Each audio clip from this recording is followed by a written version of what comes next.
Hercule et Aladdin, ou l'épisode que tout le monde attendait. Nous éprouvions de la difficulté avec un nouvel arrivant. Il ne rentre pas, disons, dans le moule. Ils nous ont encore envoyé un vivant? Qui? Il. Un coup les âmes des morts viennent automatiquement, un coup c'est Pan et Panique qui vont les chercher. Décidez-vous sur comment ça marche, merde. Et le fameux mort récalcitrant s'avère être Jafar. Qui es-tu, le responsable ici? Ok, d'une part.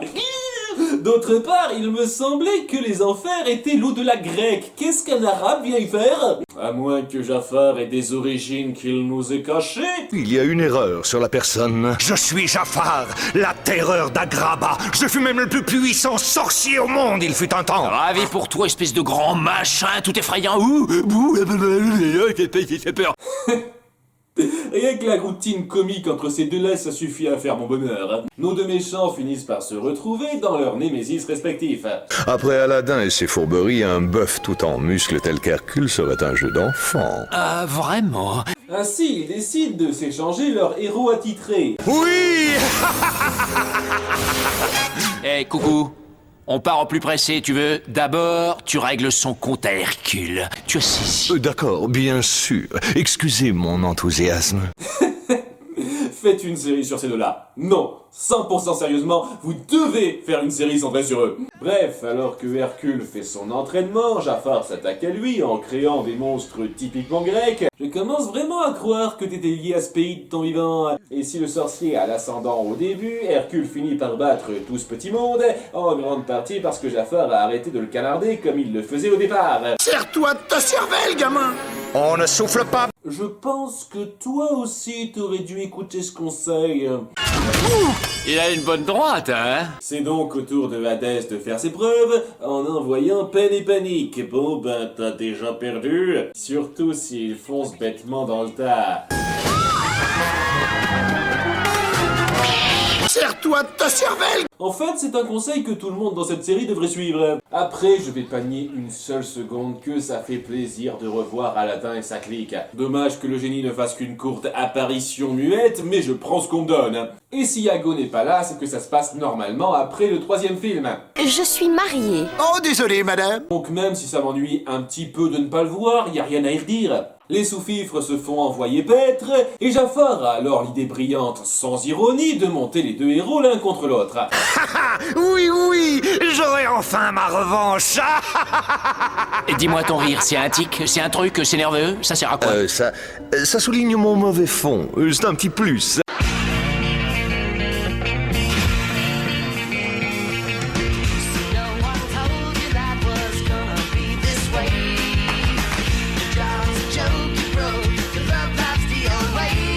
Pour cela, il décide de kidnapper le singe attitré de chaque groupe. Maman, une banane!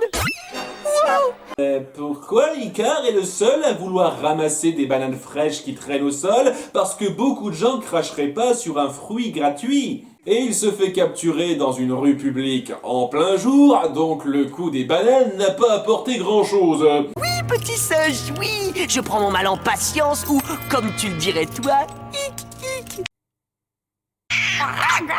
Même Abou en a déjà marre de toi, ça en dit long, hein. Ainsi, ils font croire à chacun de nos héros que l'autre est responsable de la disparition de leur petit compagnon. Tu as dit Icar, mon garçon? J'ai l'impression que c'est bien le nom du garçon qui s'est fait kidnapper. Kidnappé? Il a été emporté dans les airs vers Agrabah sur un tapis volant. Ah, c'est une référence toute bête mais qui fait tellement plaisir. Par contre, t'aurais peut-être pu attendre un peu pour apparaître, Hadès. Il suffirait que Hercule se retourne pour dire au fait, dites-moi, c'est par où Agrabah? Et toute votre combine serait fichue. Ainsi donc, trompés par leur stratagème, Aladdin et Hercule s'affrontent sans poser de questions, et ce dernier fait preuve de sa finesse habituelle. Je ne suis pas d'humeur pour tes petits jeux! Je vais foutre en l'air la vie de toutes les personnes qui habitent ici pour te battre! Je pense que si on faisait le compte de toutes les vies sauvées, de toutes les vies détruites par Hercule, la balance pencherait méchamment d'un côté. Au moins, Aladdin, lui, fait preuve de plus de considération en l'entraînant loin de là, jusqu'à un bâtiment en ruine où il montre sa supériorité en le faisant s'effondrer sur lui. Tout ce combat est un assez bon affichage des capacités de nos deux personnages. Ciao! Mon sort m'importe peu, mais laisse partir mon ami Icar! Ton ami? Ils finissent par comprendre la supercherie, semble-t-il trop tard.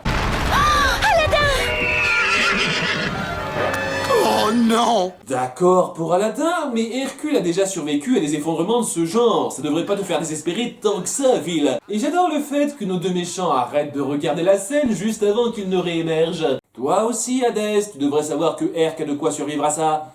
La relation entre nos deux héros repart du bon pied alors qu'ils comprennent qui est derrière tout ça. Donc ils foncent à l'assaut des enfers en se faisant passer de façon super évidente l'un pour l'autre. Même moi qui suis daltonien, j'arrive facilement à voir que c'est pas les mêmes couleurs de cheveux. Ça amène Jafar qui est visiblement myope, c'est peut-être pour ça qu'il a acheté Iago au départ, comme oiseau d'aveugle, à les traiter vaguement différemment l'un l'autre et à se faire prendre par surprise. Je ne suis pas Aladdin. Je me charge de ça. Herc, avec joie. Non! Non! C'est impossible! Non!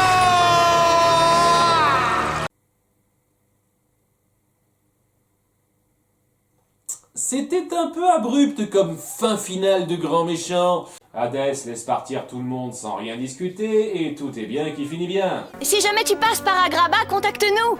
Rassurez-vous, je vous mets dans ma liste des contacts avec Thésée et Triton. Cet épisode est assez plaisant. Bon, on a de grosses maladresses de mise en scène inhérentes à la série, un final et des au revoir malheureusement trop rapides, et pour la énième fois, Hercule doit apprendre à réfléchir avant d'agir. Il lui faut une piqûre de rappel tous les 10 épisodes apparemment.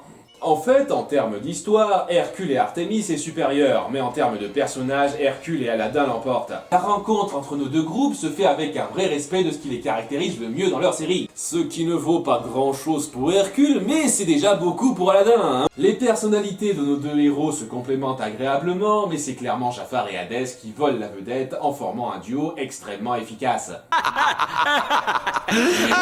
C'est plutôt marrant, hein. Ouais, j'ai passé ça, hein. Disons que ça défoule. Et cette nuit, je pourrais dormir paisiblement en essayant de ne pas trop réfléchir qu'après la perle rare, il me reste encore quelques huîtres pourries à ouvrir.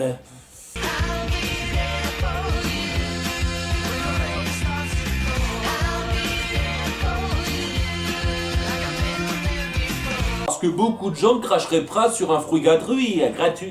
Beaucoup de gens cracheraient pas sur un fruit gratuit. Beaucoup de gens cracheraient pas sur un fruit gratuit. Beaucoup de gens cracheraient pas sur un fruit gratuit. Ok, j'ai pas pensé que c'était si compliqué à dire ça.